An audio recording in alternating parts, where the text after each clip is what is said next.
It's been. We're now live. Has it been 10 years now? Is this like an Eagles reunion? It's been well. If it was an Eagles reunion, we'd all be talking to each other through our lawyers. But yes, it's very much like that.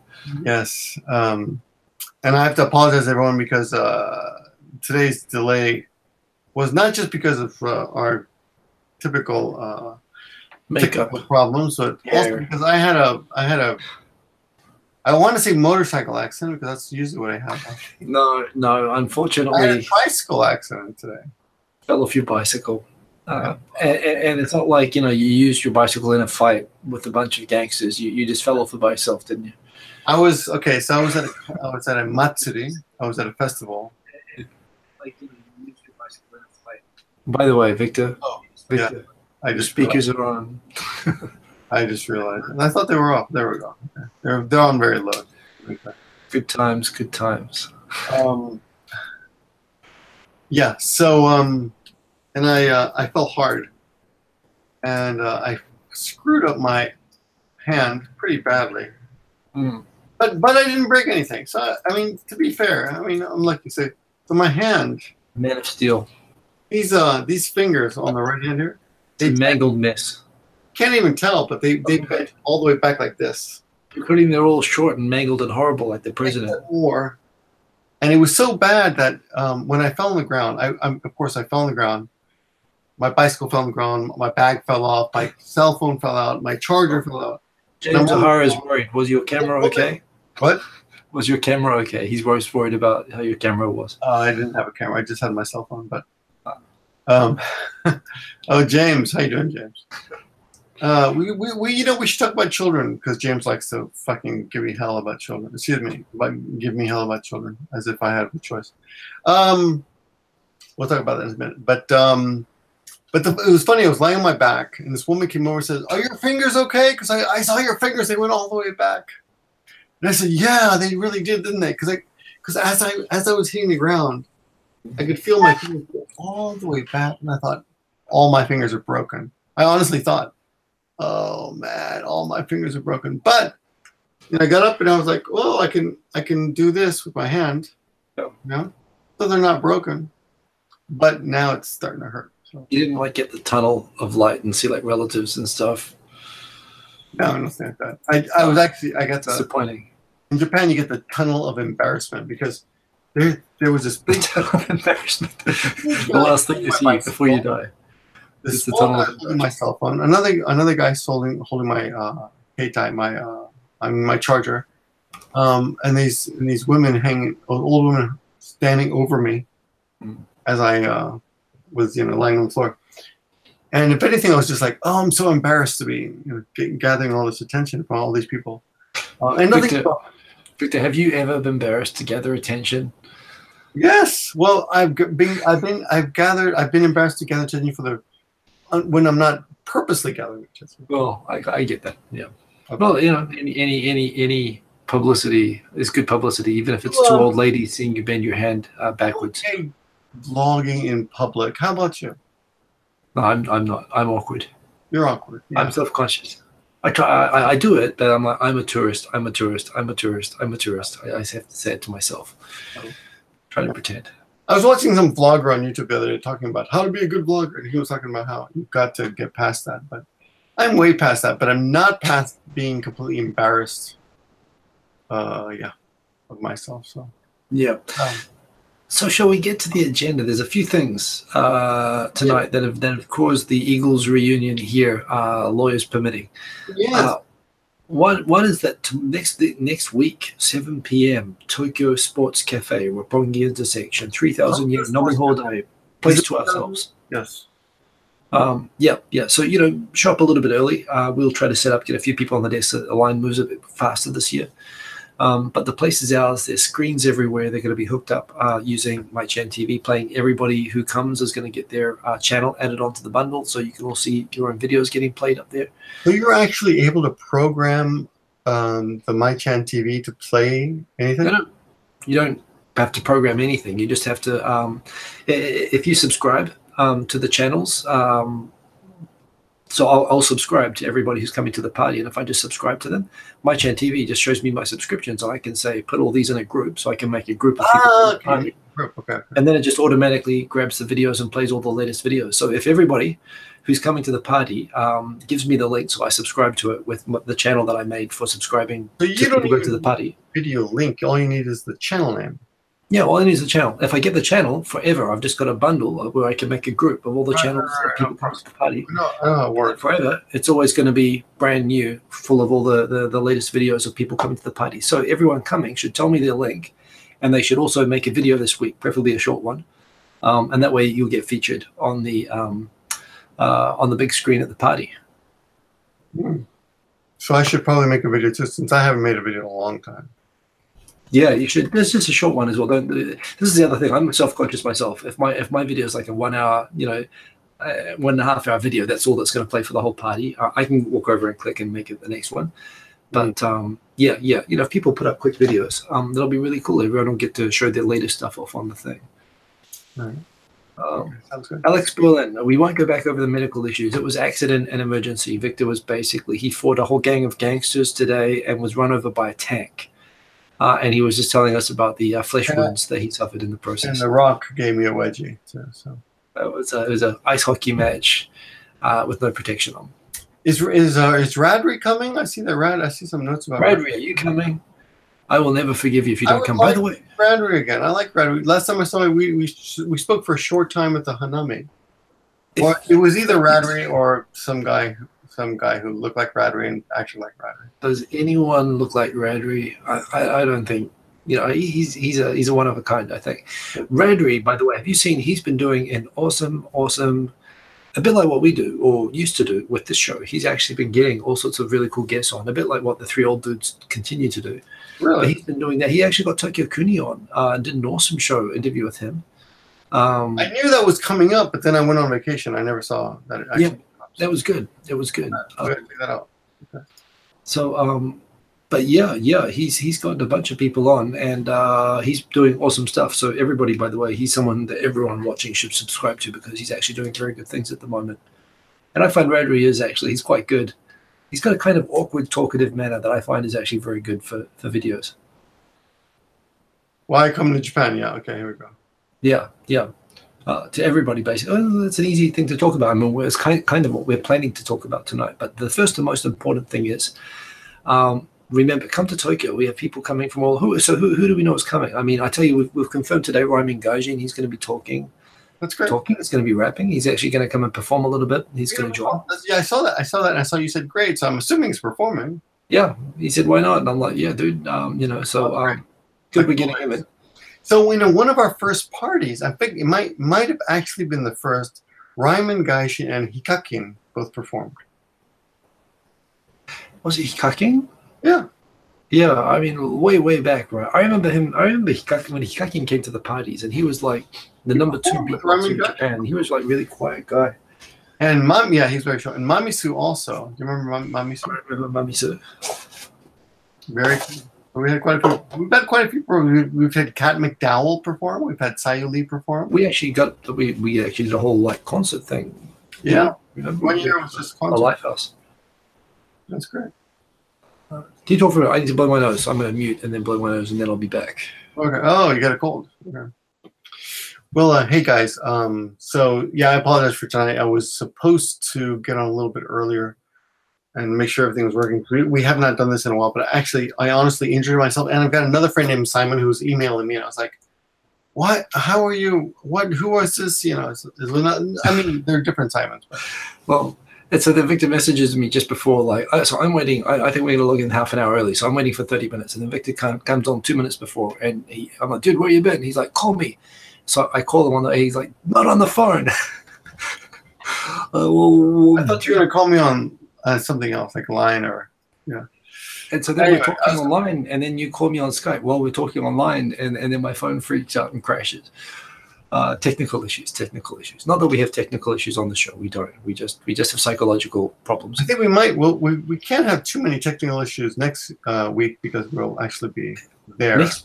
Next week, one, we're going to be there, and two, this is going to be all the playlists are going to be set up automatically. Last year, so this is it. The last time I did this party, I curated the playlist. I made 5 playlists. Yeah, it took you a long time. I chose the videos one by one. It took me like 5 hours to make the playlist. Whereas this time, I'm going to be making, thanks to this is part of the reason I made this, is that it will just make the playlist automatic. So basically, my Chan TV is so you can just be lazy and have parties, right? Exactly, lazy and have parties. You can basically watch your subscriptions, turn your subscriptions into like cable TV, where you can make it into channels and just sit back on the sofa and watch it and never have to click or go down. I haven't tried this yet, but if I played my Chan TV, could I shoot it to my television, like using Chromecast? Sure. If you're watching on your mobile phone, you could totally do that. Totally do that. My daughter loves to watch music on YouTube. Okay, so case in point. So YouTube, if you just leave it on recommended, you walk out of the room to the kitchen, you come back and it's playing Nazi videos or something like that. So this is the point. If you basically just on subscriptions. So you know what's on it, right? If you're choosing the subscription. So actually, this is something some vacations I've found as well. You don't have to look over kids' shoulders watching YouTube because, you can just put it on, make a bundle of the channels that they like, and they're super happy, and the parents can just walk away and, let them play with matches and stuff. The way make sure they don't accidentally end up on a Nazi channel. Yeah. Well, which the algorithm you never know. So. So this gives us an idea of what Hikosaemon channel naturally. This is where it is. I don't know. Every time I look away and it's playing Nazi videos, maybe it's the hairstyle. Are they watching me? Mine, of course, it says, "Well, Victor's not in the room now. Let's make him watch bestiality channels." Okay. All right. 071 is waiting for the 2.5 Oyajis simulation game. Well, that'd be. I tell you what, that'd be a 3-hour-long simulation of trying to get the stream going and not succeeding. All right. Let's see what's going on here. I used to game on Twitch. Hey, do you have a Twitch channel, Hiko? I have, which I've used only a couple of times. Although it's interesting, some YouTubers are actually, you can get in trouble for talking about that on this, by the way. Some channels have been cut off. I heard about that. So if you promote your own Twitch channel, you get your channel banned? I think that's what's happening. A lot of people are now saying to do both, and they're promoting the other one. If they start promoting the other one, they get in trouble on this one. What? That said, I'm okay because I don't use it. I don't use Twitch, but there's a lot of strong creators going over there actually, so it is really interesting, and I am watching it. I hear. I guess people make money over there, right? Because that's the reason for everything. Yeah, well, they seem to be upping their game, and they're using vloggers now as well. It's not just gaming, so it's interesting. But yeah, I'll check that out. But of course, I'm not telling you to go over there because. Even though I have a channel over there, I'm not actively recommending. You do? Do you have a channel over there? Yeah. Oh, okay. Well, I used right before the kids got born. I did it quite a few times actually, and then the kids got born, and screwed up my life. Yeah, well, that's life. You should probably through Twitter and whatever you can promote that stuff anyway. But yeah. Oh, is it okay to promote? I guess it's okay to promote on Twitter and Facebook and all that. Yeah. It's just not these guys. Hey, just out of curiosity, since we're talking about Japan, we should a few questions. I haven't talked to you in a while though. So the whole fake news concept, of course, is taking over, and as a result, channels like Alex Jones have been banned. Well, yes and no. Alex Jones didn't get banned for being fake news. Alex Jones got banned for defaming victims of the Sandy Hook and that Florida high school shooting. Right. They breached the terms of use of the site, which you could say they did all the time before, and YouTube looked the other way. But people called a lot of attention to it, and frankly, again, when you think about what he did, that he said that all of the parents of the children who got massacred in the Sandy Hook by that gunman were like paid anti-gun actors. It's pretty offensive. And those people are pretty entitled to claim defamation. And, geez, you think about the things that you've been taken offline for that don't go anywhere near the stuff that, like that, that affect real people, and that cause those victims to be, have those right-wing conspiracy theorists come and start stalking them and doxing them and stuff like that, trying to make them confess that they're all actors and they're not really parents of dead children. Right. Pretty horrible. So, Alex Jones, if you ask me, that's not a censorship, and it's not anything to do with fake news. It's just he just broke the terms of use in a pretty horrible way. So screw that guy, seriously. So you support that now? There was someone who came on the other. Oh my god! Oh Jesus, that hurt. I can't even touch my face. Okay, so there's some activist. What's his name? Jared. Oh man, I gotta find it. The subway guy. No, not that guy. There's a guy who. I forget it. Anyway, he's one of these guys like Ben. You know Ben, the guy, the conservative. Vaguely. Ben something. Okay, so Ben the anyway, he made a good point. He said, "I think that banning YouTube, banning Alex Jones like YouTube has, indicates that YouTube wants to morally assess channels, which is a big can of worms. Because once you start going down that road, it means you got to start looking at all channels from an ethical point of view and saying, hey, but we disagree with this." You've gotten in trouble. You've gotten in trouble for stuff that you've posted, where someone's posted reported a channel before for saying that you were defaming someone, or so you were breaching the terms. I mean, it's not exactly a golf club, but there are rules to what you can do. Ben Shapiro, but it's not Shapiro. It's just his name starts with a J. Yeah. So again, there's this whole big thing that Twitter, Facebook, YouTube are censoring right-wing ideas. That's what people believe, and I have people who believe that, who message me and they talk about these other platforms which are getting big, which they say do not have censorship, which to me means that they're allowed to post pornography or something. I mean, that's what censorship is. But they people sincerely believe that YouTube and Facebook are actually allowing left-wingers to get away with saying anything that they like and censoring right-wing ideas, when they're not crossing lines. I'm not convinced by that. I think that, again, stuff like Alex Jones is getting taken down for good reason. And, people think of it as a liberal agenda. What do you think about this? Alex Jones and Facebook. I mean, I'm sorry, YouTube and Facebook. And Vimeo and Twitter. Not Twitter, but Snapchat, maybe? Yeah. Down at the same time. For the same reason, because he was broadcasting the same libelous crap. Well, why all at the same time? Because does that indicate some kind of conspiracy? No, it's because he posted. He said that there was a specific student at the school who survived the mass shooting in Florida, who he said, "I heard that guy is a paid crisis actor." And when he said that, that person's got doxxed multiple times by people.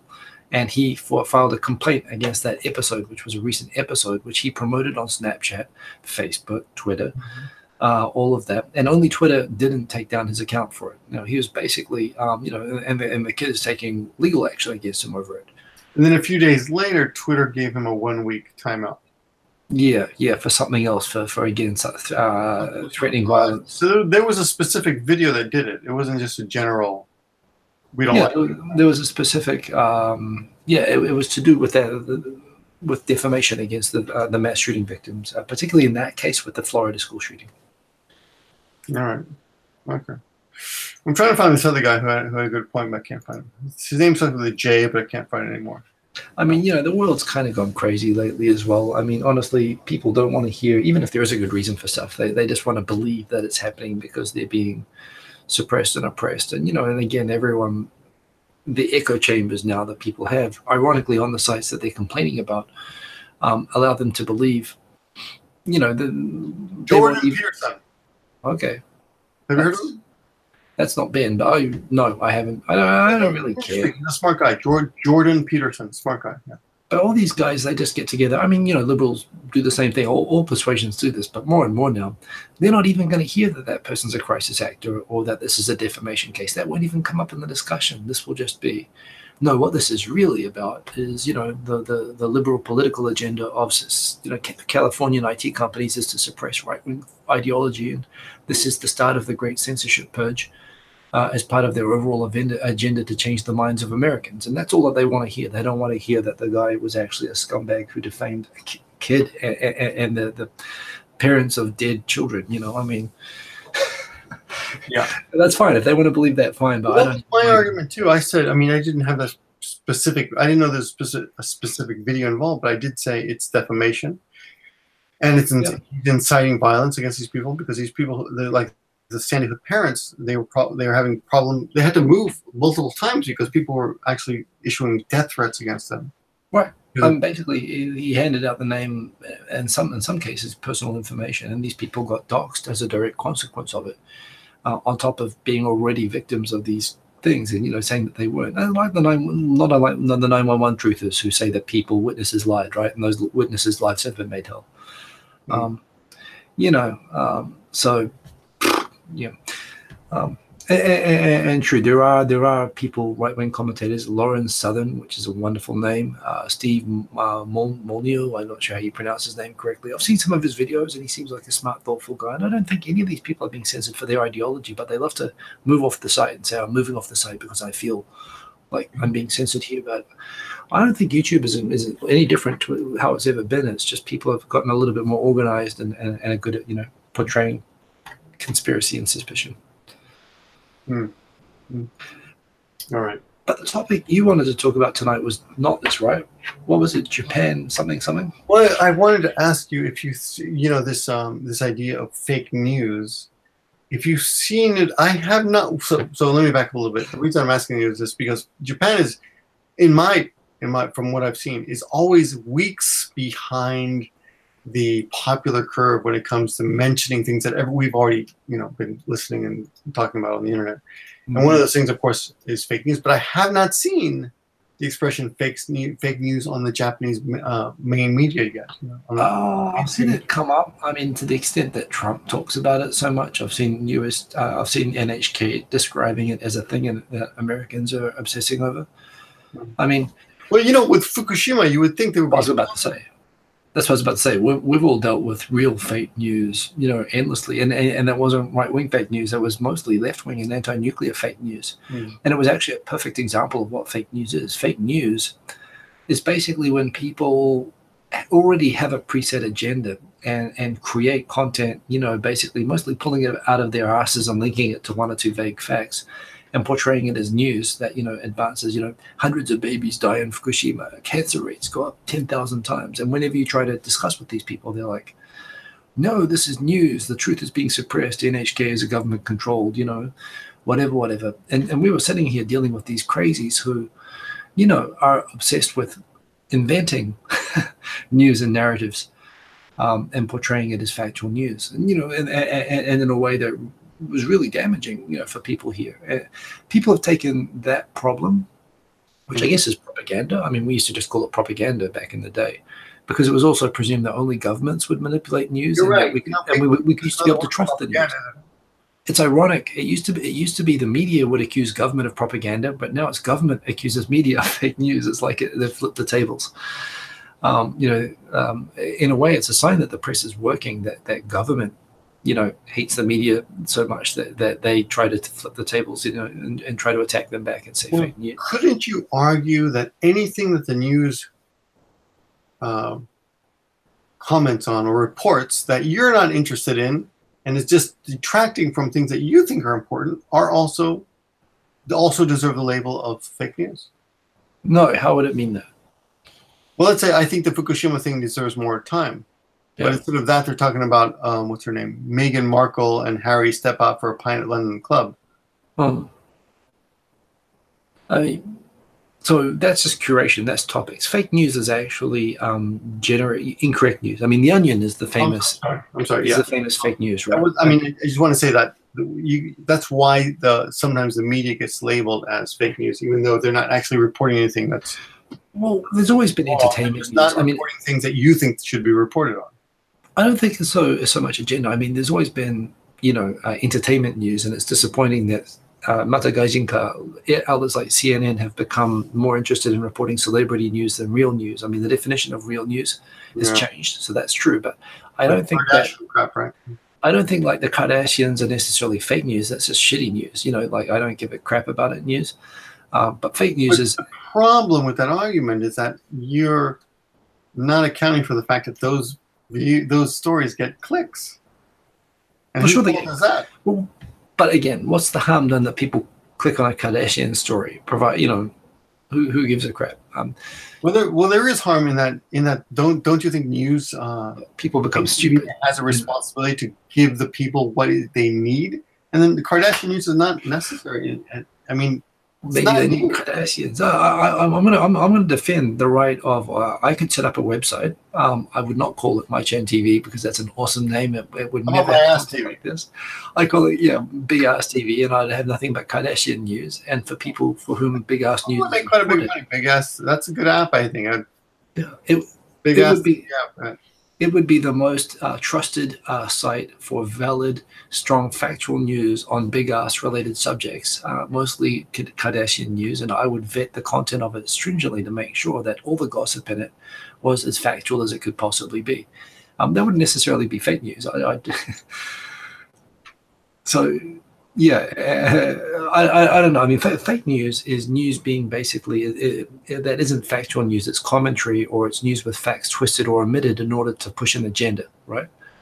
And you could argue that any news with any opinion, all news has some opinion. It's created by a person. There's some perspective on it. Good news, you always try to portray both sides of the story.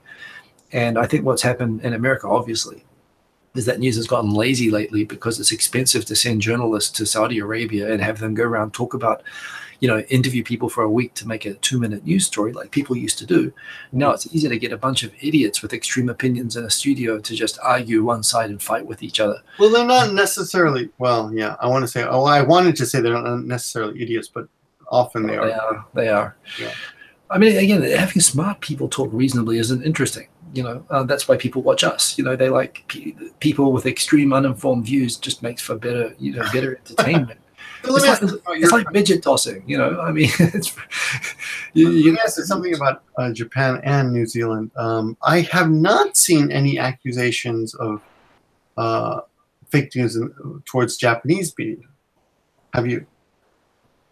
Well, no, not specific, not in the way Japan hasn't quite gotten on the wave that's happened in the US. There's always been the debate in Japan between the Asahi and the Yomiuri, or the Sankei crowd, the left versus right. And with Japan, maybe the best parallel to this is the comfort woman dispute and how that's used against the Asahi. The idea that the whole thing supported. If you read the Sankei Shimbun and you're passionate about politics in Japan, you believe that the comfort woman issue is fake news and it would never have become an issue involving Japan if it weren't for a story that was fabricated by a Asahi News reporter in 1972, who reported what has not been backed up with documentation or other evidence. He interviewed one guy.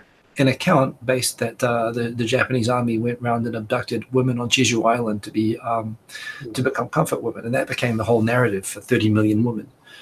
And the right wing still believes that single newspaper article by Asahi Shimbun, which wasn't fact checked or anything, they believe triggered the entire storm that still causes huge headaches for Japan about comfort women. Now, of course, there's heaps of verification that comfort women existed, that many were coerced into it, and that it's not fake news. But because there was this one kind of dodgily written story that was at the very start of it all, this thing still goes on today. There was actually this week when Asahi updated their news database of all the old news that they have online.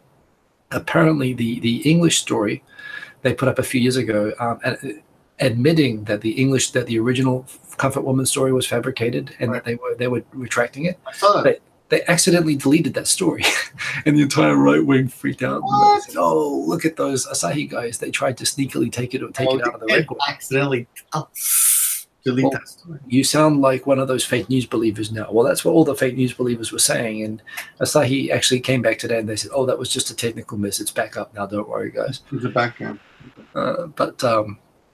So things like this happen in Japan, both directions, obviously. Left is always saying that the LDP's making stuff up and the right wing's making stuff up and vice versa, and it's vicious. But this has been going on for like 40 that years in Japan. Is a form of fake news, though, isn't it? Not publishing what you published in the past. For example, Conan O'Brien was on The Late Show, but there's no record of him on YouTube anymore. Okay. Well, again, under The Late Show. You equate that with fake news? Well, because The Late Show has their own channel, right?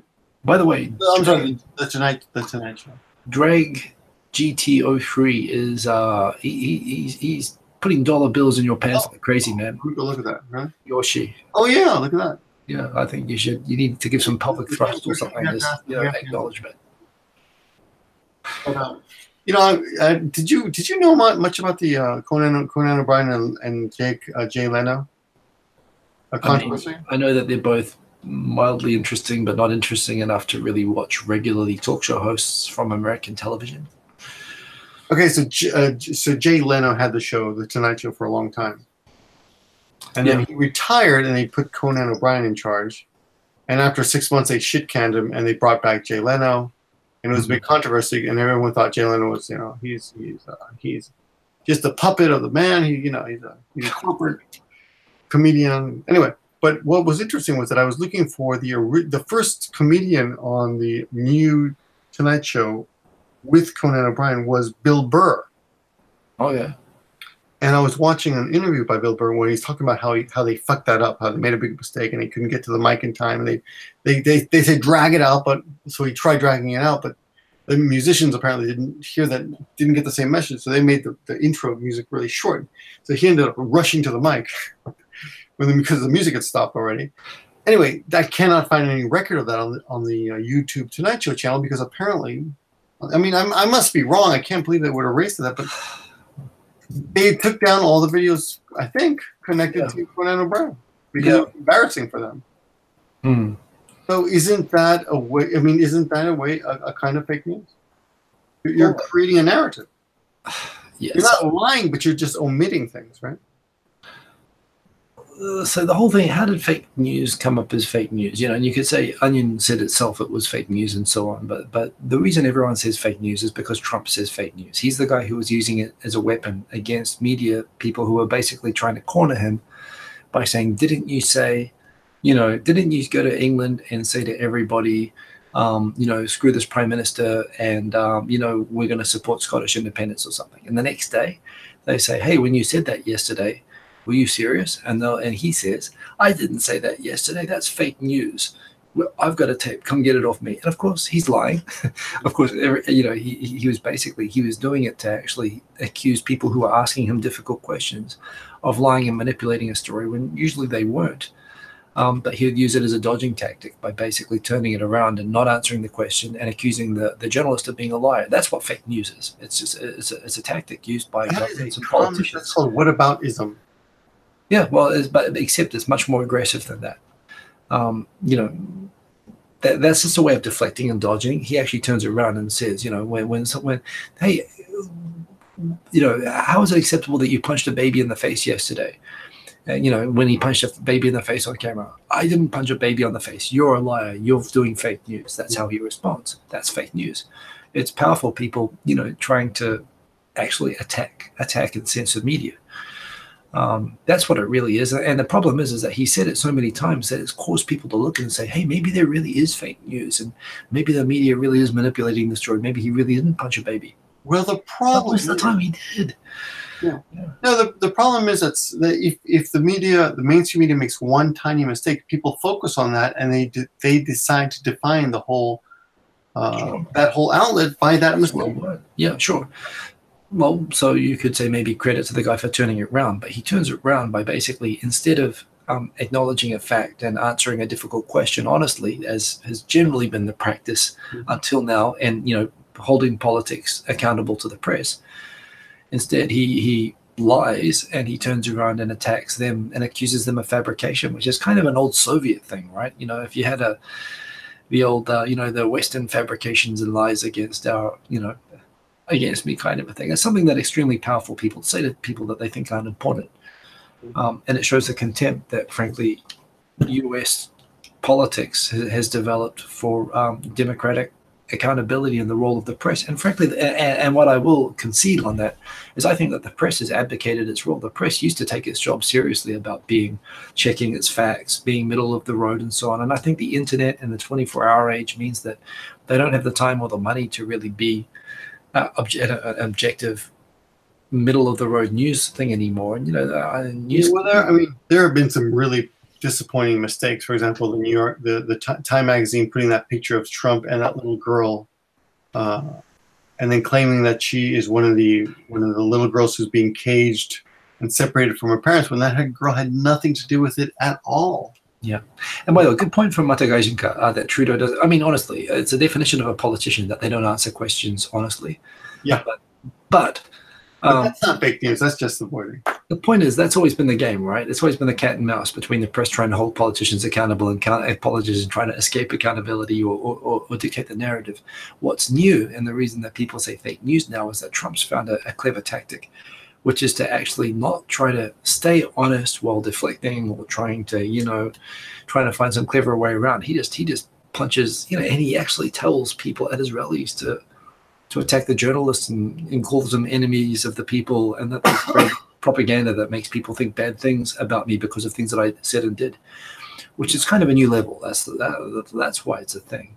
So we do. So I want to maybe get off this topic for a while because I find it interesting, but we've got requests for other topics, but we do not see this at all in the Japanese mainstream media or from Japanese politicians at all yet. Well, the thing is, the media in Japan is so under the control, frankly, of the man anyway, right? If you're a major news outlet and you ambush interview like a politician or a bureaucrat, you're going to get blacklisted. You won't be allowed to get interviews anymore. And they wield that power. All the news is cooperative. If you read even the Yomiuri and the Asahi, even competing newspapers with that are really against each other, the way that they cover news, like if there was an announcement by the police agency about the facts of a crime, they won't go and have journalists go and verify the stories and try to get a scoop and outscoop each other. They'll go to the press conference by the police. They'll share. I know journalists who have done that, who've worked in these things. They'll share the voice recordings with each other and make sure that they all have the same wording, so that they capture the quotes exactly the same. Because they're afraid if they don't, if they're the paper standing out, their journalists will be seen as having screwed up. So the media in Japan is, they're the weeklies, which say whatever the hell they want. They're quasi-fiction. But the mainstream media in Japan is pretty cowed compared to other countries. So I guess they've never had, the politicians here don't feel the need perhaps to be so aggressive against it, given that they're all kind of friends. What about New Zealand? The thing about New Zealand is that, New Zealand is like the lowest corruption index in the whole world. The problem is everybody knows everybody. You can't get away with shit in New Zealand like that. So in a way, I don't know. New Zealand's just lame. I read New Zealand news and the debates that we have, it's just stupid. Is Australia? And this I don't mean this to be offensive. This is probably someone asking Canadians what they think about American news. But I saw recently there was quite a bit of a controversy about a certain racist Australian candidate. I'm sorry, it'd be more controversial if there wasn't an Australian racist candidate, but I don't know which one you're talking about. No, we're Australian. So that's a horrible way to defend your point of view. I'm not racist. I'm Australian. Yeah. I'm not racist. I'm Australian. That's a long and complicated. The half Australian in me can defend that and would say that Australia has a culture of you demonstrate how you're equal with everybody else by showing how you're willing to put other people down and accept being put down. Like it's kind of like everybody kind of rips on each other in Australia in order to show how equal they are. And part of that ripping that's okay has always been to racially make fun of people. And remember, Australia was colonized by a lot of Irish people as well, being Catholics and so on, people who are basically... Wow. Irish are like the white trash of white people. Well, basically, when America ceased being a colony and... They're even worse than Scottish people. Well, the reason America is full of Catholics and Scots and Irish and so on, and people who got kicked out were Britain sent them there. They paid them money or forced them to move to America. And when America became independent, they sent them to Australia instead. They're the same backgrounds. But the point is, so these people would make fun of the English by basically wearing as a badge of honor by telling Irish jokes, even if they were Catholic and Irish themselves. So there's this culture, even when it became more multicultural, it's sort of okay to bag people. So there's this kind of thing. They'll tell really racist jokes, which sound appalling, but they're intended to be kind of showing how equal we are, that I can call so-and-so or so-and-so and they're okay with it. Well, on a personal, if everyone were, if we were all really friends, if we were all hanging out in a room, we can get away with that. And that's the idea. Australians like to think that the entire country is a bunch of friends in a room. Two things. One, that doesn't travel very well. And two, not all the people in the room consider the other people in the room to be friends. Right.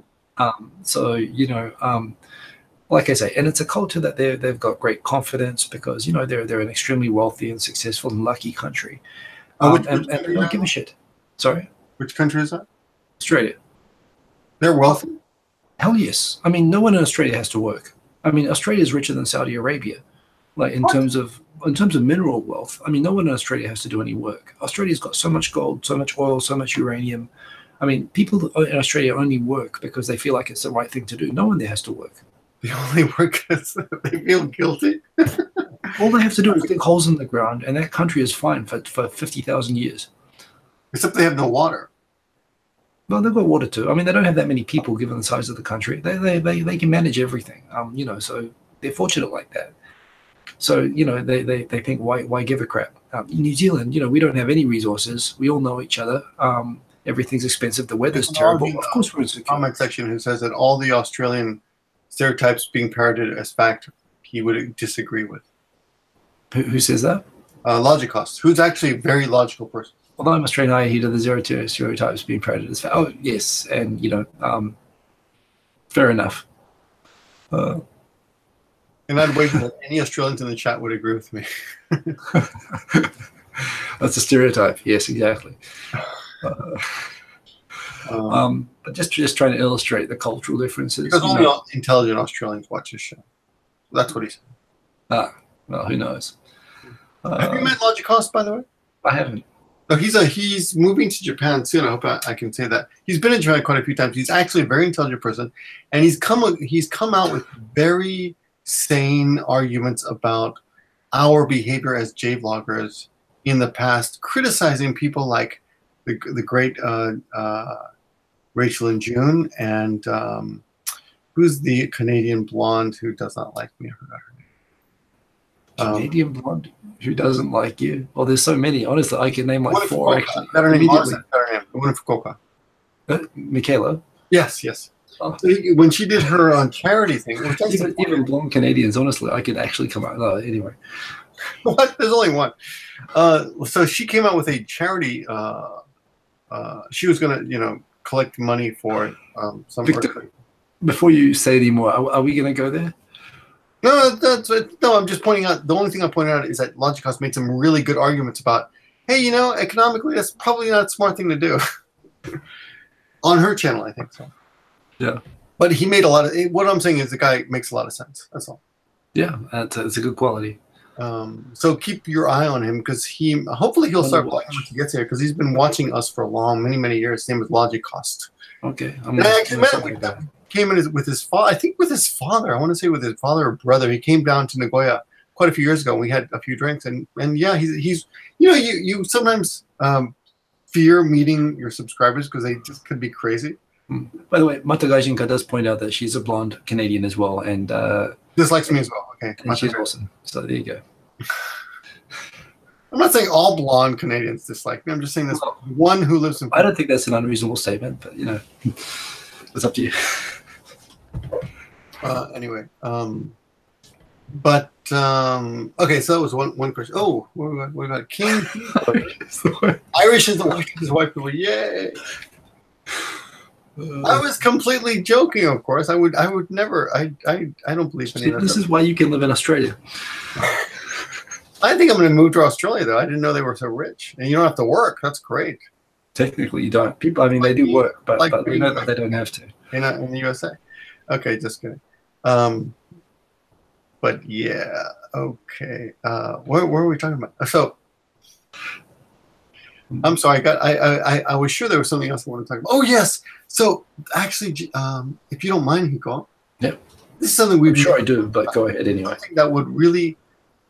This is actually very intelligent. I'll keep it short though. I'll keep it short. Okay. It's intelligent, so I'll keep it short. So, I often will talk about the troubles I have rearing or raising my children. Mm-hmm. On this channel, and how I've discovered that they kind of show me that I'm a dick because I want to kill my kids sometimes, right? Yeah. Generally, killing your kids is not considered cool. I'll give you the worst. I'll try to be as open and transparent as possible. Oh, let's look. CA, my phone. So a few weeks ago, I made a video, quite a few weeks, over a month ago, in which I talked about my son not being potty trained yet, and how frustrating it is. And one day I yelled at him because he was throwing like a wood ball at the television or something. Was that really a wood ball? If he wasn't potty trained, I'd be worried what he'd be throwing. Yes, well, it was a wood ball. Okay. And I yelled at him, and he peed his pants. Yeah. And someone, I'm sure he doesn't mind, James, who is quite controversial and outspoken on my channel. He's a commenter who I've never met, but actually does provide quite a few interesting comments from time to time, often. To say that, I mean, that's a polite way to say that. But he's not a troll. He's not a troll. He's I know. He's sincere. He believes. I know James is, yeah. Anyway, but he said something that I've often thought, but I never mentioned in the video, which is that we human beings raise children without being qualified to raise children. Nobody is qualified to raise a child. And he pointed me to some other YouTuber who talks about some doctor. And the doctor was saying how, one of the problems with America or the world is that humans are not qualified to raise children. But you cannot tell them that because they get so pissed off. You can't tell anyone how to raise their child because they're so sensitive to it. And I agree, and I've often thought that. And actually, I agree so much that I've always agreed that. And it reminded me of a quote by Ken Reeves when he was like 23, 24 years old. In a movie years ago, when Ken Reeves talks, he's in character, of course. So it's not really his line, but he says, you need a license to to own a dog or even have a bicycle, but you don't need one to have a kid. There's something wrong with that. And I always thought, yeah, there is. You say Ken Reeves? Do you mean Keanu Reeves? Yeah, I'm sorry. Did I say Ken? Keanu Reeves, yes. I heard Ken Reeves. I'm thinking. Sorry, Keanu Reeves. So I believe character points that out, and it's that quote stuck in my head forever. And I always thought it's so true. We are not qualified. Nobody's qualified really to raise a kid, and we should be trained before we raise kids.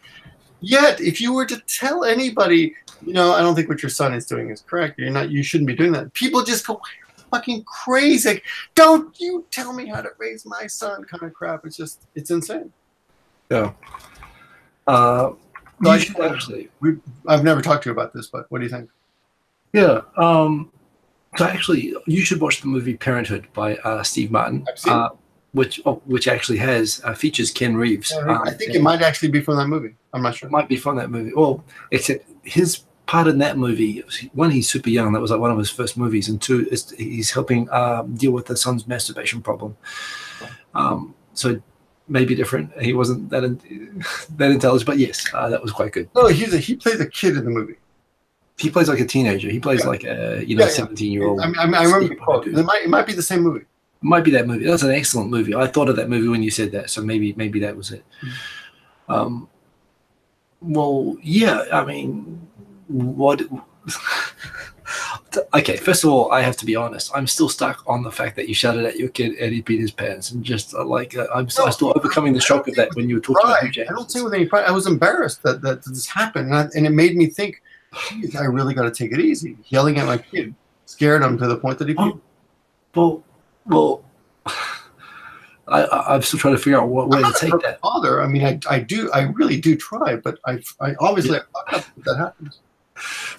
But forgetting the fact that I'm still paralyzed by the image of that and trying to figure out where to go with it. There is something that I was hoping that the story would be that he became potty trained immediately when you did that. I mean, that's sometimes what happens. There was this thing about growing up.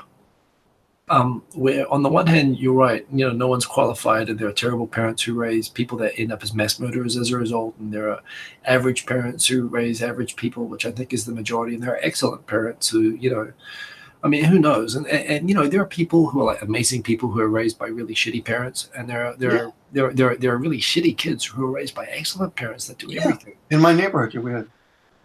So you get sort of everything, but one thing that I think is one thing that I believe, and that I respect about you shouting at your kid and making him pee his pants, is that I think as much as we hate pain and we hate discomfort and suffering, and as parents we want to minimize that for our kids, you know, and you expect that. At the same time, you also know that growing up we learn most of all through those experiences, right?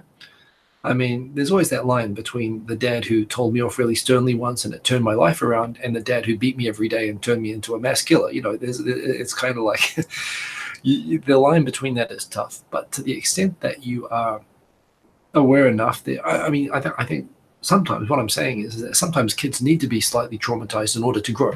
I think that's how we grow. We grow through the shitty experiences that we have as kids, be it at home or with friends or at school or whatever. As much as we can think of, I always think for all the shitty things that I've experienced in my life, which I think maybe is probably a lot less than average. I think I've been generally quite lucky. But I also think in my own life, if I could go back and take away all of those shitty and uncomfortable episodes that I've had in my life, you know, that I still think about, you know, sometimes as something that was really unpleasant. I think if I took all those things out of my life, I wouldn't be anything like the person that I am today. I think those that's true. have a big impact on formation. Still question whether that's, you know, I mean, you get some TV expert that'll give you 50 better ways to handle that situation than you handled it. But it doesn't mean, I don't think it's necessarily good as a parent to shelter your child from being told off or from being shouted at where it's appropriate sometimes, or for whatever, right? I mean, I think that sort of, you know, and it's something that people talk about today. Schools have been so afraid of, you know, I mean, in my day, teachers could still beat students, right? I was beaten in high school, you know, elementary school. I'm sure regularly, and you know, I was in the period where they switched to manning partway through. But people talk about how you know, now schools are so afraid to discipline kids that you've got kids who have never experienced discipline at home or at school, and they're starting, you know, and they come into the workforce and they can't handle feedback at work. And I don't know. I mean, I think there's a, again, I mean, shouting at a kid until he pees his pants is, I'm not sure if there's a line that's been crossed there or not. But, you know, but at the same time, I do think it's good that you're not coddling your kid. And so the J-Blog thinks that I should know better since I teach, but I don't teach children. I teach adults, grown adults, and they never pee their pants. I've never had one of my students pee their pants. Yeah. So I don't know. Well, this is the point, though. I struggle with this myself, and I think, as we've talked about before, either of us have kids. You worry sometimes that you're too forthright, and I worry that I'm too much of a pussy. And in the context of parenthood, I think it sounds like we have the same concerns. Well, the other thing, I mean, to be honest about parenthood, and I don't know how you feel about this, but I don't like getting advice. I think it's a wonderful experience when I'm having, you know, raising a child, and I kind of want to figure things out by myself. That's very personal. Yeah. Yeah, I feel like it's a journey that I should, you know, figure out myself, and I don't like hearing advice. But at the same time, I feel like, well, wow, a lot of people do need advice. You hear stories all the time about kids, about adults. I'm sorry, adults who are young, who strangle their kids, who beat their kids to death, who don't know, who even in Japan, who have starved their kids to death. Horrible, horrible stories. And when you hear the stories, you think your first reaction is, why didn't anyone teach these people how to raise a child? But at the same time, I don't want to be told either. I want to figure things out myself. But at the same time, I'm not, you know, dealing with my children to that extreme where they're starving or anything like that. The worst they get is they pee their pants because they're scared. Yeah, I mean, that sounds like. So I don't know. I mean, I'm thinking if I ever experienced that. I remember as a kid, you know, there's nothing scarier like as a 3 or 4 year old than a relative putting on a big scary mask. You know, there are parts of Japan where they do this like annually. Yeah. They put on a big scary mask and they go and they literally try to jump scare the kids and give them heart attacks. You can see those videos on YouTube too. Yeah, yeah. What's that area called? There's a famous one. Akita is one. You know, Yamagata, Akita, those places up north, they love to do that sort of thing. Yeah, there's one with a really hairy. Oh yeah. I can't remember. Yeah. But it's really well known. Namahage. Yeah, Namahage. That's it. Yeah. Very good. Namahage. Yeah. Look up Namahage Festival. I mean, it's basically a festival designed to traumatize babies. I mean, it's actually designed. And I tell you what, those Tohoku people, you know, they're pretty tough. I don't know if that's why. As a result. I guess you can't really scare them easily, but at what cost? Who knows? Mm-hmm. So anyway, this guy James who's in the comment section now, he turned me on to this video, which pretty much said what things I had already been thinking, but at the same time, it didn't really offer a way to get people to accept that you should accept advice on how to raise your kids, because the truth is most people don't want that advice. Hyun has joined the comments and is saying raising a mixed child in Japan can be tough. 6 year doing that I don't think themselves. my kids are not at the mixed child level yet. They're just kids. I kind of think that as well. But there's an interesting point there that what is it? Sorry, I think I'm trying to find the comment again. When two people from different cultural backgrounds start raising a kid with different ideas for the kid, that causes friction. I think that's true. That's true. Yeah. That's something, again, I struggle with. I kind of feel like. I was talking to another foreigner just the other day who's been here longer than I have, actually, believe it or not. He's been here. Okay, this is how long he's been here. He was alive when Kennedy was killed. Well, before, and he remembers. This is and in fact, look, let me, please, everyone. This is an amazing. Everyone, just shut up and listen to this. Okay, this is the most amazing Gaijin story I've ever heard. He was alive in 1964. Was it 63 when Kennedy was killed? It was 63, but never mind. Okay. I stand corrected by the non-American, as appropriately as an American. He was alive in 1963. He was about 8 years old, or so. He was a kid, old enough to remember. He says he remembers the Japanese police coming to his house after the assassination and knocking on his door. And his father was there, of course. He lived with his father and his brothers, and he has like I believe 4 brothers and 2 sisters, and they lived all in Japan. And it's here in Nagoya. And he says that he remembers the police officers knocking on their door just to tell them, hey, because it's pre-internet, of course. And they said, we wanted to tell you that your president has been assassinated, and to offer our condolences and ask if you're okay. It was just a bizarre story. Great service, but again, remember, this is a country with no crime, and a country at a time when there were no gaijins. Yeah. But imagine the consideration of that. Do you think when if for example one of our presidents were killed in this day and age, I can tell you that the news coverage. Anything to you? The news coverage would mostly be talk shows involving people saying, I think it's a terrible thing, and no, I think it's a good thing. And that's all that you would get. It would act. It's bizarre. But the consideration there is just amazing. I'm sorry. Why did I feel compelled to share that story with you? And you told me to shut the fuck up when you said it as well. So I pissed my pants, actually, when you said that. I was like, yes.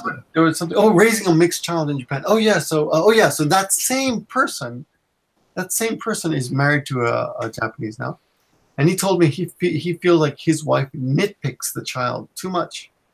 Yes. He feels like children. And I was thinking about that. And I was thinking, a lot of Japanese do nitpick their children privately, and publicly tell people, oh, my child's an idiot, which is the opposite of American mothers who are like, oh, my child's a genius and they're great. And if there's a problem with it, it must be your problem. So they complain to the teachers when the child doesn't do well.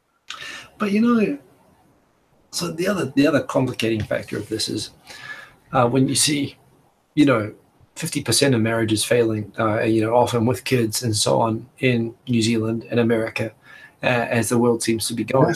Worse than England. England is worse. Yeah. And actually in England now, apparently it's more common for people with kids not to get married. They don't even bother now.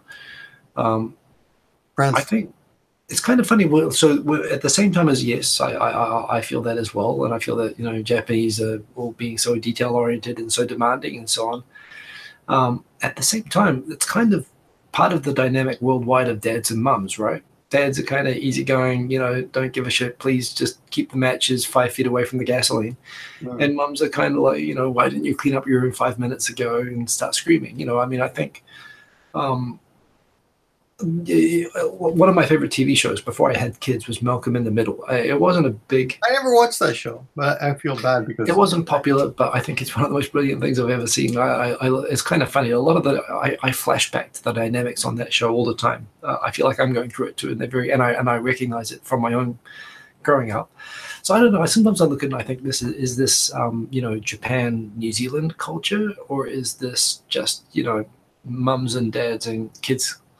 You know, there's a degree. I'm sure there's national cultures come into it, but you never know really what another person's life is like, right? Yeah. So I don't know. It's an interesting thing. No question that the cultural difference, you know, throws extra. Where I suffer right now, like neither of your kids are in school yet, right? So again? Neither of your kids are in school yet, right? No, not yet. No, they're in kindergarten, right? Nursery. Yeah. Nursery.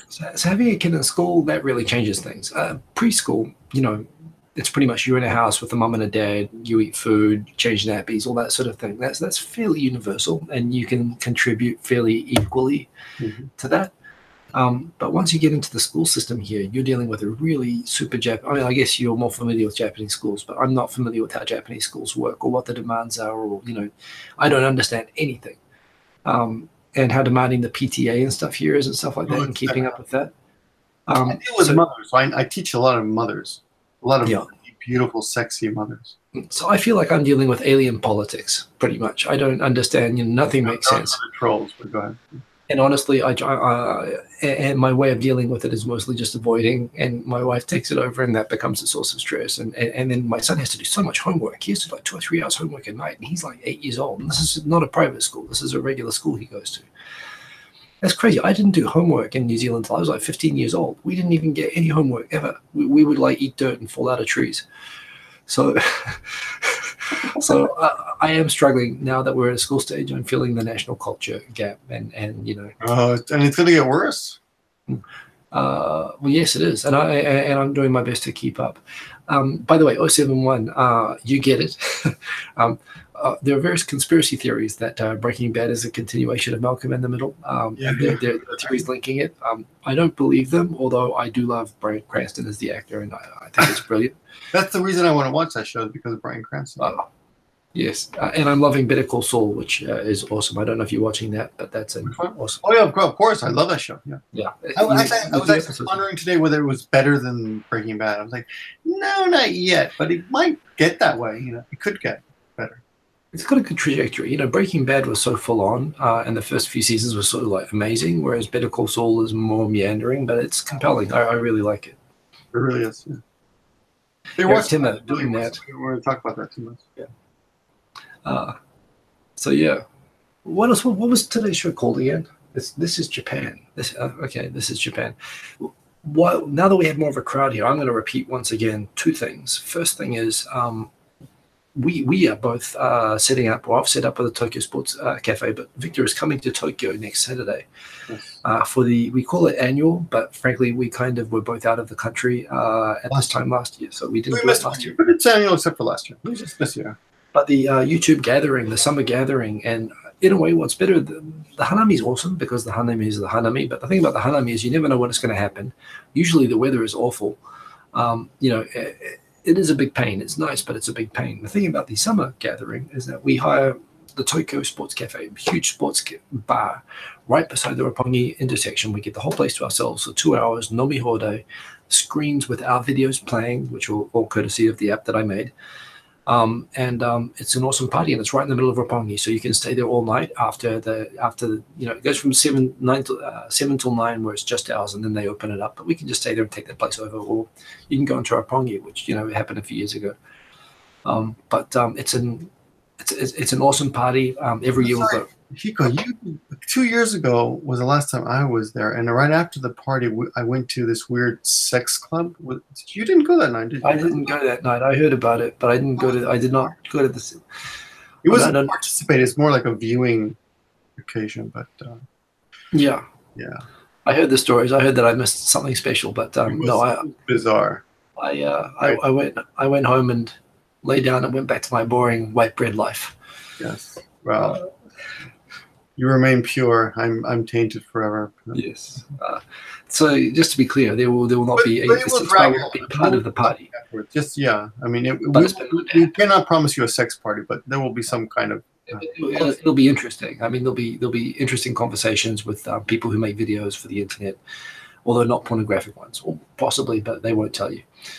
Well, you'll have to come and see. Yes. So be there, or you know. Whichever. And I like to say, you know, it's like the Huey Lewis song. You don't really say be there or be square anymore, especially a party like this. You say be there and be square. And, you know, I think everybody should absolutely, who can come. You know, we're having people come from overseas. We're having people come from all over Japan. Victor's coming out from Nagoya. And it's awesome. It's an easy party. You know, you just sit down. It's basically a bar. You can play pool. You can take over, you know, sit down at a table or whatever, get drinks and just hang out. And you can talk to us and we can hang out with you guys and it will be awesome. But make sure that next Saturday, the 1st of September, 7 p.m. Tokyo Sports Cafe. Starting at 7 p.m. We're going to put the event info on the link below the video, right? Oh, yeah. It's not there right now, right? You got to do that. I'm having a lot of trouble doing minor things with the internet because my right hand's screwed up. But I can do it. Hopefully by next week will be okay, but probably not. I'm thinking by next week I should. I can. Well, what am I complaining about? As long as I can hold a drink, I'll be fine, right? Yep. So yes, look after those fingers that you devastated today. The other thing is, and I got to give you the crash course on this. We were supposed to do that before the show tonight, but we'll do it another time. But my Chan TV, after more than a year of developing, is stable, and it's been a year now. Dude, yeah, basically since like January last year, I've been working on it. Well, hold on, just so people allow me to introduce this a little bit.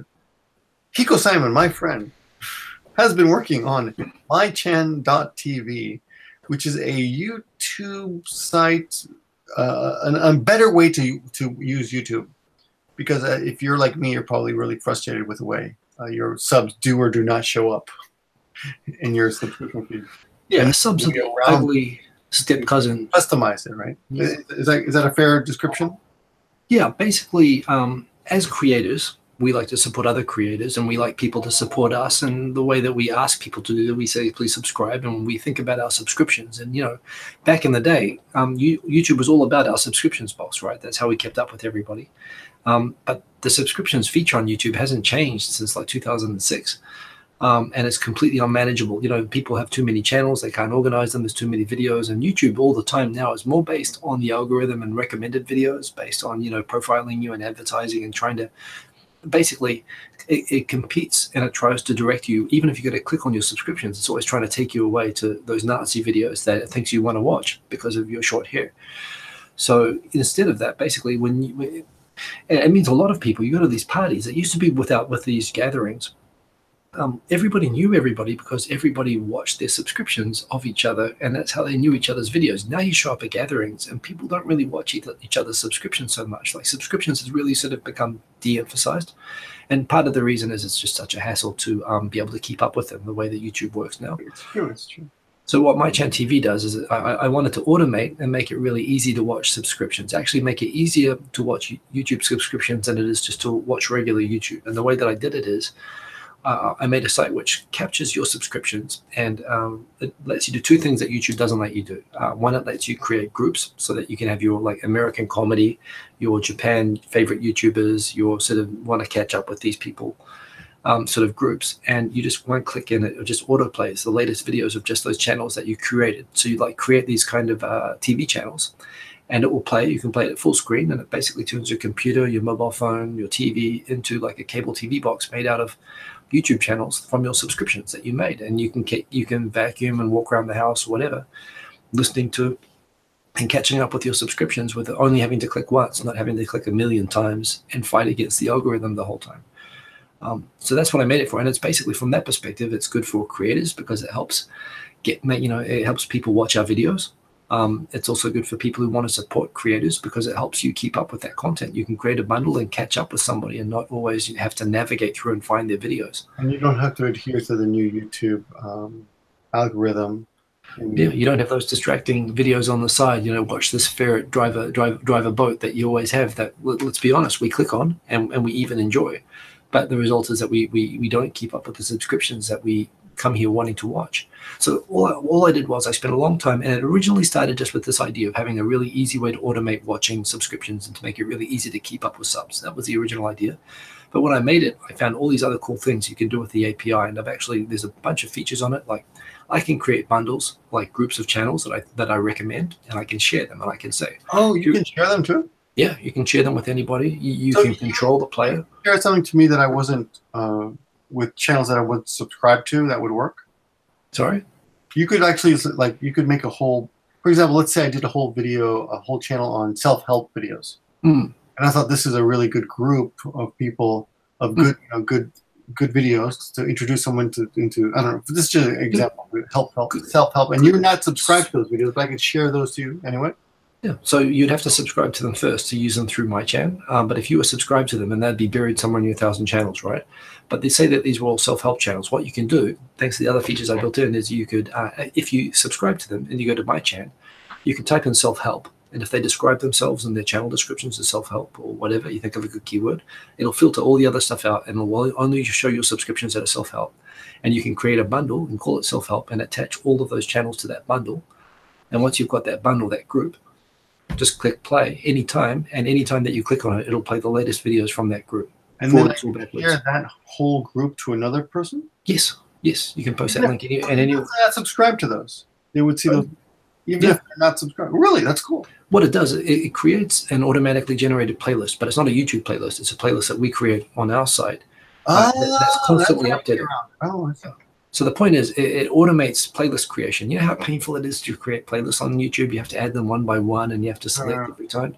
This just selects all the videos in chronological order from any group of channels that you select. So it means it just makes it really easy to keep up with channels and to group by by topics.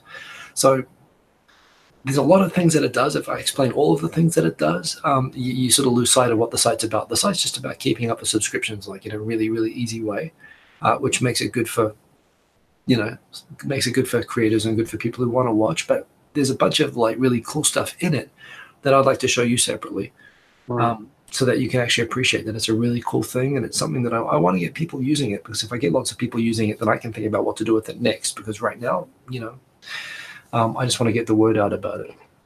Right. And obviously I'm going to use it at the party because it's going to save me hours of making playlists. You just go there and you can just sign up, right, with your YouTube channel. Well, yeah, that's right. Anyone can log in. All you've got to do is link your YouTube channel, and we'll just grab your subscriptions data. We don't get any personal information or anything like that. And anyone can use it right away. Yeah, you just have to have a channel to link it to. Sign up. Yeah. Very cool. Yeah. So that's super cool. And so that's so I'm going to treat that party. That's next Saturday night. So I'm going to treat that party as a launch party for this. So I'm going to bring some T-shirts and some swag as well, because it became stable enough that it's out of beta now for about 2 or 3 weeks now. So I'm going to treat this this YouTube party next week as a launch party, and I'm going to bring some swag for it. So that's another thing, right? But it'll be on all the screens. And we just found out today some really good news. We're going to have entertainment. Yes, we're going to have Rhyming Gojin. He's going to be coming, and he's going to do some songs for us. And who else? There are a bunch of people now. YouTubers. We're all getting old. We're running businesses and so on. You know that Zach. Phoenix 787. He's actually. You gonna play guitar? No, he set up like a hippie, like a. He set up a YouTube studio. Oh, you know about those? Is he finished with that yet? Yeah, that's open. He opened that a couple of weeks ago, so I think we'll give him. I know that. Wow, I knew he was working on it, but I've been gone. I was out of the country for a month. So I haven't actually even talked with him about this, but I'm going to let him get up and explain that.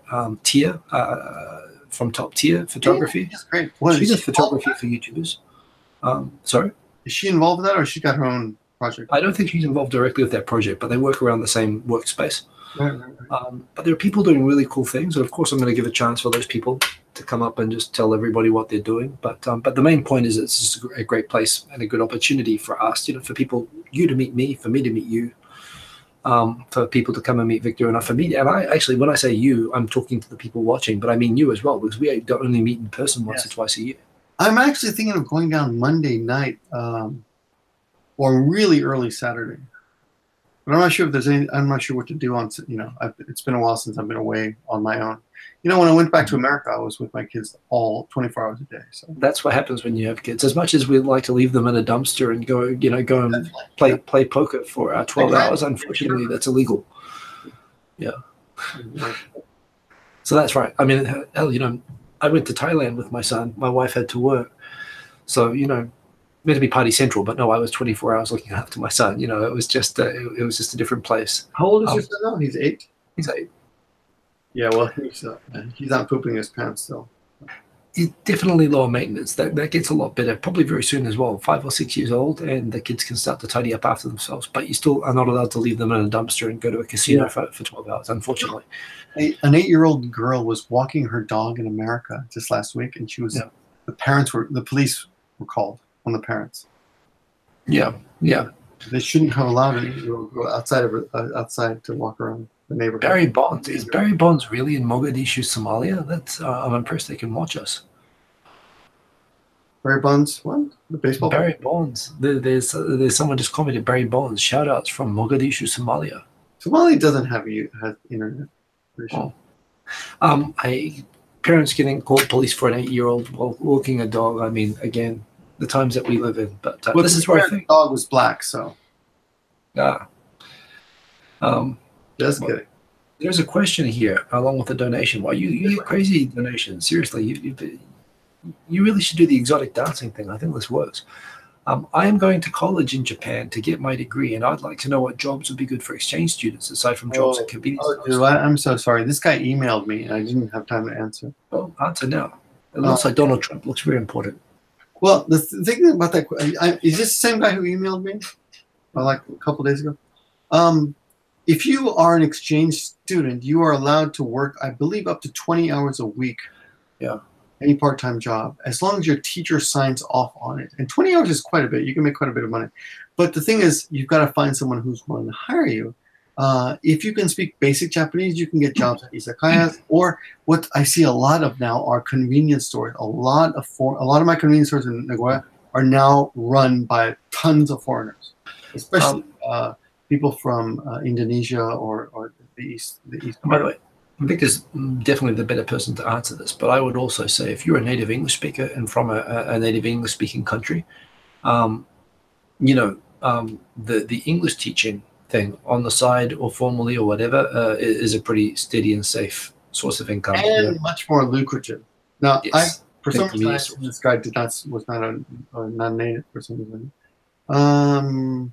Yeah, but actually, this guy's probably a native. What you were talking about. Oh, I'm sorry. It's aside from jobs at convenience stores and retail work. Yeah, then become an English teacher. That's another option. If you can speak basic Japanese, you can also get jobs in factories. But if you speak good Japanese, this is another. If you're going to a Japanese college to get your degree and you're that fluent in Japanese, then you can probably do translation as well. And paid translation is pretty good money, and you can do it as good hours as well. So translation is good, especially if you're a student. Harder to find though, because a lot of competition. Yes and no. There's a lot of translation companies that always want more translators, and if you learn a specialty form of translation, like legal or medical or engineering, that's really good money, especially if that's linked to your degree. But that's really hard, yeah.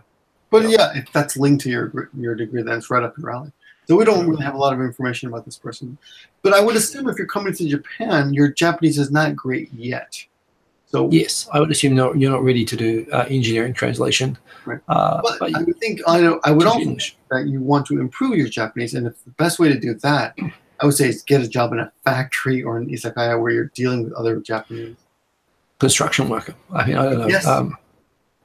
But actually, yeah, if you're going to a regular Japanese college, the colleges themselves, I mean, yeah, Japanese college. I must admit, I'm jealous of people who got to go to Japanese college because I don't think it's quite the way as much so as it used to be, but Japanese college is still sort of the spring of the Japanese lifetime. It's the time when people it's than American colleges for sure.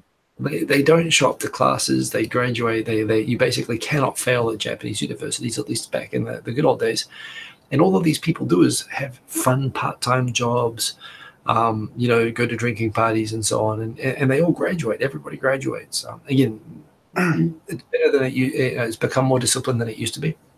I taught a class. I had a class of Japanese high school girls join my school as a group, 5 of them, and 2 of them went on to work at a hotel, at just hotel staff, and they have a great time. And they said they've got this. I follow her Instagram. She's always posting pictures of all her friends, and they're always having parties. And they're all, and she only knew girls before that, an all-girls school. But now she has tons of friends, male and female, and she met them all through this, My point Being, however, that Oh, no. in New Zealand or America, when people go to college, especially nowadays in America, they have to pay $200,000 fees. All they do is study. They take it seriously. In Japan, no one takes it seriously. They all get jobs. And I think sorry? They really don't take it No, seriously. they really don't take it seriously. So, with exceptions, the stereotype qualification is true, but it means that there are good general jobs that students do. I mean, if you're going to a Japanese college, just find where everyone else is getting their jobs. There are job agencies for university students for part-time jobs doing anything. And like you just said, not just working at izakaya or a convenience store. People work in Photoshops, people work in print companies, people work in, all sorts of jobs hire students, university students. And I'd say if you want to improve your Japanese, which I think is an excellent point that you just made, take a job that any other Japanese student would take. Ask them where they're finding their jobs and get one of those. But I'd say if you want to take advantage of your gaijin-ness and you want to make money, definitely, translation and English teaching are the easy ways. Yeah. If I had it to do over, I would come to Japan for college. I went to NYU. And it was costing back in those days $15,000 a year just tuition. I hear now it's $40,000. So crazy. I got lucky, but I hear Japanese tuition is much cheaper at the college level. Generally speaking, of course, it depends on the university. But generally speaking, it's much cheaper. Yeah, and get a job. I would have gotten a job using my Japanese every day, even if it had been something low level at first, just to get it into my system. At my first year of college at Auckland University, the fees were being increased in my first year from $200 to 500 New Zealand dollars. It's about 300 US, and I took part in a 40,000 per class or per semester. Well, that's for a double degree in law and arts for 1 year's tuition. It was 300 US dollars.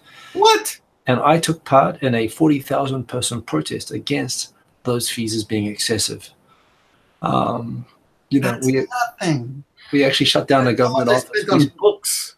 We surrounded the local offices of the Ministry of Education and wouldn't let people out because of our outrageous $300 university fees. Jesus Christ. The year that I graduated, the fees were $4,000. They'd gone up a lot, and it was part of the government's plan to desubsidize university degrees. I don't know how much it costs now. So it wasn't so much the $300. It was the principle that there was a plan to increase fees over time, but it was free just a few years before me. So yeah. And then when I hear that you paid $15,000, that's just crazy. Well, no. Here was my deal. My father paid tuition. Yeah. But I was in charge of paying for my rent and food and upkeep in New York City, which is also pretty expensive. So yeah. So Shihai Kazi says thank you and sends us $20. I think I should bring this money from tonight's show to the YouTube party. Yes. Use it to sponsor the event. Bring some stuff to give away. Or think about some use. You know what I'll give away? Prizes. I'm going to be very magnanimous. I'm going to give away a YouTube. That's a fake word. Huh? That's a fake word. Magnanimous? Yeah. Did you say I think you said magnanimous. I heard the M. Magnanimous. Magnanimous. Okay, that is a word. I'm going to be very magnanimous. How can I be magnanimous? What should I give away? I wouldn't look around. Given that they're giving money, I think we can go a little bit crazy and buy something nice. But there should be prizes. I was thinking something new.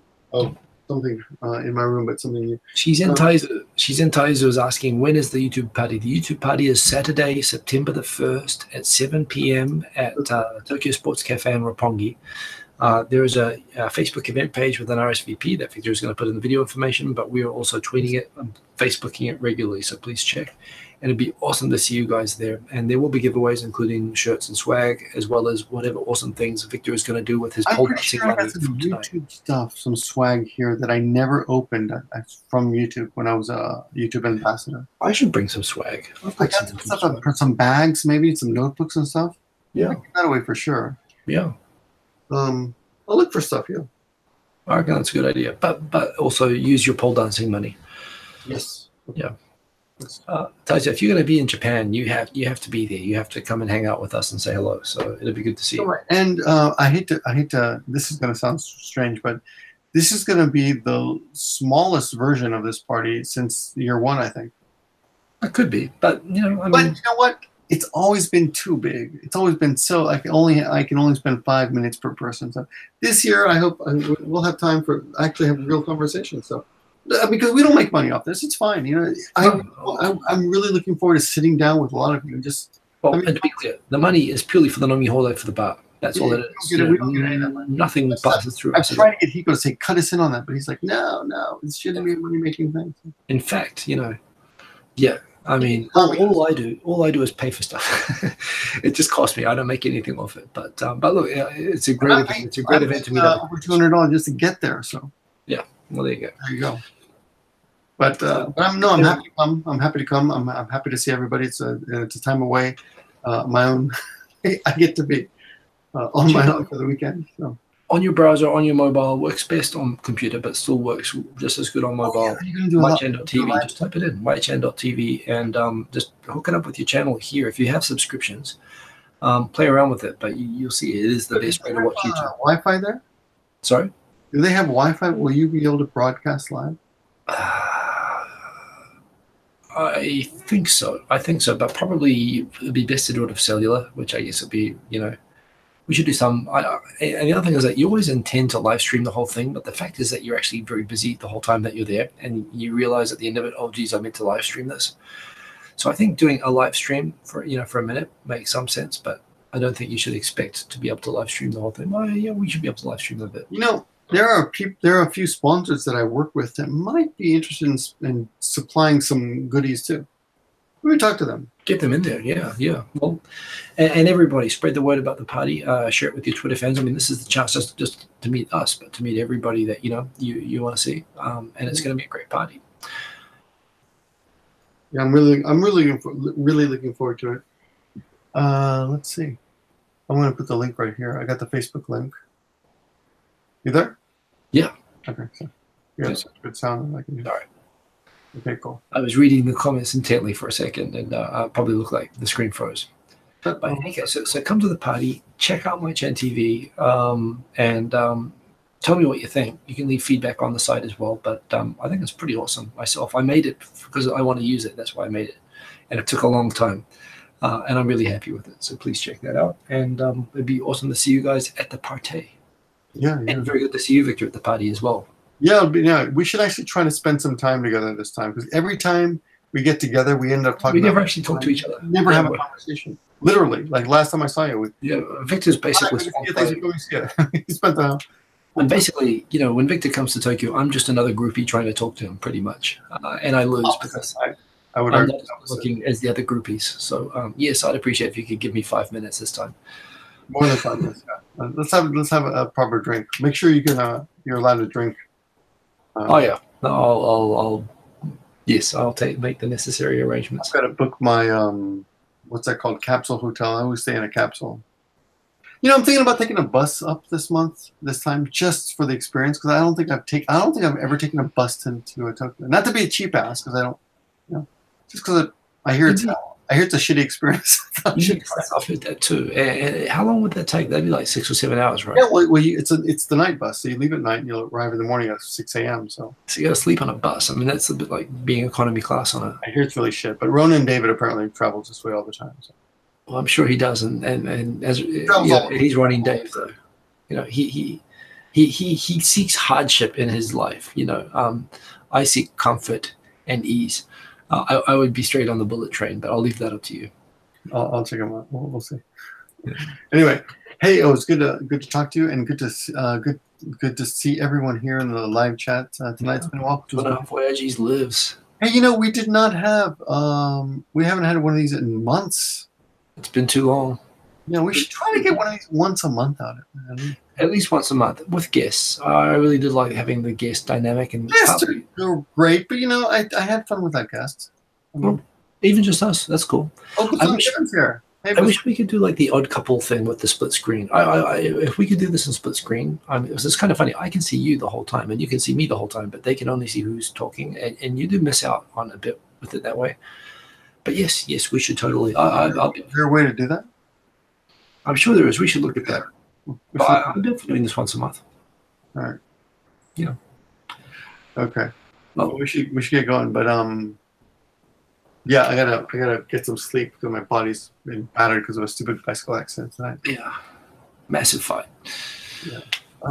Great, but we will see you all next Saturday for sure, and we'll try to live stream some of it. Yep. Some idea what happened. Oh, and I'm sure people take videos, but I never end up making videos at these things. It's just so fun. So. That's the way it is. Well, okay. Well, good to talk to you, Victor, and good to see everybody. Good to be back on your channel, and see you guys at the party next Saturday. Thanks for all the thumbs up. For links to Hiko's new site and to the party. Yes. See you now. Good night, guys. Okay. See ya. I don't know how to turn this off anymore. It's been so long. Here we go. Stop broadcast. Okay, stop broadcast. You turn me off all the time.